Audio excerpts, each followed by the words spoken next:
একবার এক ছেলে তার গ্রীষ্মের ছুটিতে তার দাদুর সাথে দেখা করতে আসে। সে তার দাদুর সাথে খেলতে খুবই পছন্দ করত। একদিন সে তার দাদুকে বলল, যখন আমি বড় হব আমি একজন সফল মানুষ হতে চাই। আপনি কি আমাকে কিছু কৌশল বলতে পারেন সফল হওয়ার? দাদু মাথা নেড়ে বললেন, হ্যাঁ অবশ্যই, এবং নাতিকে কাছাকাছি একটি নার্সারিতে নিয়ে গেলেন। নার্সারি থেকে দাদু দুটি ছোট গাছের চারা কিনে বাড়িতে ফিরে এলেন। তিনি একটি গাছ একটি টবে রোপণ করলেন এবং ঘরের ভেতরে রাখলেন, এবং আরেকটি গাছ বাড়ির বাইরে রোপণ করলেন। তোমার কি মনে হয় এই দুটি গাছের মধ্যে কোনটি ভবিষ্যতে ভালোভাবে বড় হবে? দাদু নাতিকে জিজ্ঞাসা করলেন। ছেলেটি কিছুক্ষণ ভাবল এবং তারপর বলল, ঘরের ভেতরে থাকা গাছটি ভালোভাবে বড় হবে, কারণ এটি সব ধরনের বিপদ থেকে নিরাপদ। আর বাইরে থাকা গাছটি অনেক কিছুর ঝুঁকিতে আছে, যেমন তীব্র সূর্যের আলো, ঝোড়ো বাতাস ইত্যাদি। দাদু হেসে বললেন, দেখা যাক ভবিষ্যতে কি হয়। তারপর ছেলেটি তার বাবা মায়ের সাথে চলে গেল।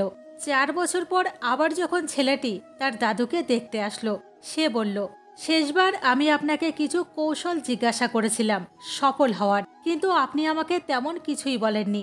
এবার আপনাকে বলতেই হবে। দাদু হেসে বললেন, অবশ্যই, কিন্তু প্রথমে চলো আমরা কয়েক বছর আগে যেসব গাছ লাগিয়েছিলাম তাদের দেখে আসি।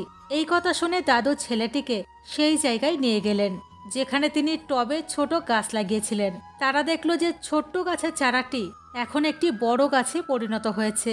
তারপর তিনি ছেলেটিকে সেই গাছটি দেখার জন্য নিয়ে গেলেন যা তারা বাইরে রোপণ করেছিলেন।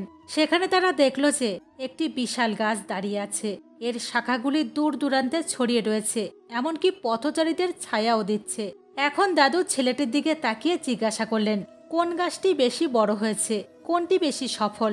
ছেলেটি উত্তর দিল, যেটি আমরা বাইরে লাগিয়েছিলাম। কিন্তু দাদু, এটা কিভাবে সম্ভব? সেই গাছটি তো অনেক বিপদের সম্মুখীন হয়েছে, তবু এটি কিভাবে এত বড় হয়েছে? দাদু হেসে বললেন, হ্যাঁ, বাইরে থাকা গাছটিকে অনেক কিছুর মোকাবেলা করতে হয়েছে, কিন্তু সমস্যা মোকাবেলা করারও কিছু সুবিধা ছিল। বাইরের গাছের শেকড়গুলি যত খুশি গভীরে যাওয়ার সুযোগ পেয়েছে। ঝড়ের মতো সমস্যাগুলি শিকড়কে আরো শক্তিশালী করে তুলেছিল। আজ এটি এতই শক্তিশালী যে ছোট বড় ঝড় সেটির কোনো কিছুই করতে পারে না। এবং আমি এখন তোমাকে যা বলছি তা সব সময় মনে রাখবে, তাহলে তুমি যাই করো তাতেই সফল হবে।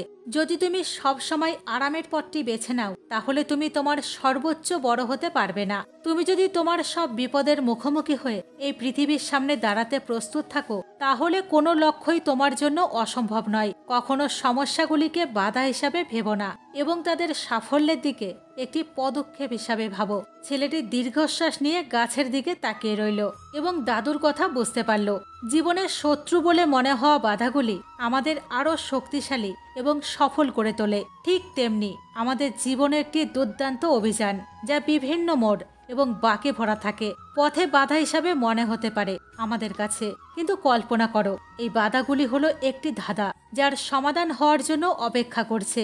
শুধু ভাবো, যখন তুমি একটি খেলা খেলো, সেখানে মজার অংশটি হলো চ্যালেঞ্জগুলি কাটিয়ে ওঠার উপায় খুঁজে বের করার। জীবনও একইভাবে কাজ করে। তুমি যখন জীবনের প্রতিটি বাধার মুখোমুখি হও, তখনই তুমি শেখো বেড়ে ওঠা এবং আরো শক্তিশালী হয়ে ওঠা।